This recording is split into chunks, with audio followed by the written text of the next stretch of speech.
ನಮಸ್ಕಾರ ಗೆಳೆಯರೇ, ಇಂದಿನ ವಿಡಿಯೋದಲ್ಲಿ ನಾವು ಗೇಮ್ ಚೇಂಜರ್ ಮೂವಿ ಅಪ್ಡೇಟ್ ಬಗ್ಗೆ ಚರ್ಚೆ ಮಾಡುತ್ತೇವೆ. ವಿಡಿಯೋ ಕೊನೆಯವರೆಗೂ ನೋಡಿರಿ. ನಿರ್ದೇಶಕ ಶಂಕರ್ ಮತ್ತು mega power star Ram Charan ಅವರ ಕಾಂಬಿನೇಷನ್ನಲ್ಲಿ ಮೂಡಿಬಂದಿರುವ ಗೇಮ್ ಚೇಂಜರ್ ಚಿತ್ರ ಜನವರಿ 10 ರಂದು ಬಾಕ್ಸ್ ಆಫೀಸ್ನಲ್ಲಿ ಭಾರೀ ಸದ್ದು ಮಾಡಲು ಸಜ್ಜಾಗಿದೆ. ಟ್ರೇಲರ್ ಬಿಡುಗಡೆಯ ನಂತರ ಚಿತ್ರದ ಮೇಲಿನ ನಿರೀಕ್ಷೆಗಳು ಹೆಚ್ಚಾಗಿವೆ. ಜನವರಿ 10 ರಂದು ಬಿಡುಗಡೆಯಾಗಲಿರುವ ಗೇಮ್ ಚೇಂಜರ್ ಚಿತ್ರದ ಟ್ರೇಲರ್ ಬಿಡುಗಡೆಯಾಗಿದೆ. ಚಿತ್ರದ ಮೇಲಿನ ನಿರೀಕ್ಷೆಗಳು ಹೆಚ್ಚಾಗಿವೆ. ಶಂಕರ್ ಮತ್ತು ರಾಮ್ ಚರಣ್ ಅವರ ಸಿನಿಮಾ ಮ್ಯಾಜಿಕ್ ಪ್ರೇಕ್ಷಕರನ್ನು ರಂಜಿಸುತ್ತದೆಯೇ ಎಂಬುದನ್ನು ಕಾದು ನೋಡಬೇಕಿದೆ. ರಾಜಮೌಳಿ ಅವರಿಂದ ಗೇಮ್ ಚೇಂಜರ್ ಟ್ರೇಲರ್ ಬಿಡುಗಡೆಯಾಗಿದೆ.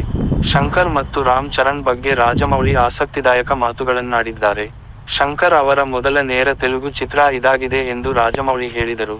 ತೆಲುಗು ಪ್ರೇಕ್ಷಕರಿಗೆ ಮತ್ತು ನಿರ್ದೇಶಕರಿಗೆ ಶಂಕರ್ ಅಂದ್ರೆ ಅಭಿಮಾನ ಮತ್ತು ಗೌರವ ಎಂದು ರಾಜಮೌಳಿ ಹೇಳಿದರು.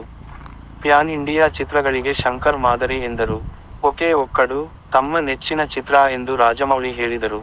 ರಾಮ್ ಚರಣ್ ತಮ್ಮ ವೃತ್ತಿಜೀವನದ ಆರಂಭದಿಂದಲೂ ಬಹಳಷ್ಟು ಬೆಳೆದಿದ್ದಾರೆ. ಮಗಧೀರ ದಿಂದ RRR ವರೆಗೆ ಬಹಳ ಬದಲಾಗಿದ್ದಾರೆ ಎಂದು ರಾಜಮೌಳಿ ಹೇಳಿದರು.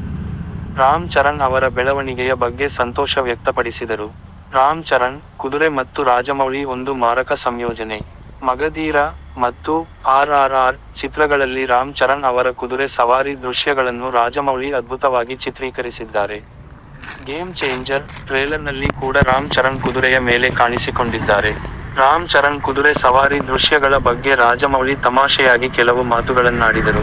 ಕುದುರೆ ಸವಾರಿ ದೃಶ್ಯಗಳನ್ನು ಚಿತ್ರೀಕರಿಸುವುದು ತಮಗೆ ಮಾತ್ರ ಸಾಧ್ಯ ಎಂದು ಹೇಳಿದರು.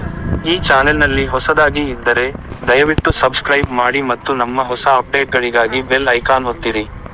ಈ ವಿಡಿಯೋ ನಿಮಗೆ ಇಷ್ಟವಾದರೆ ಲೈಕ್ ಮಾಡಿ.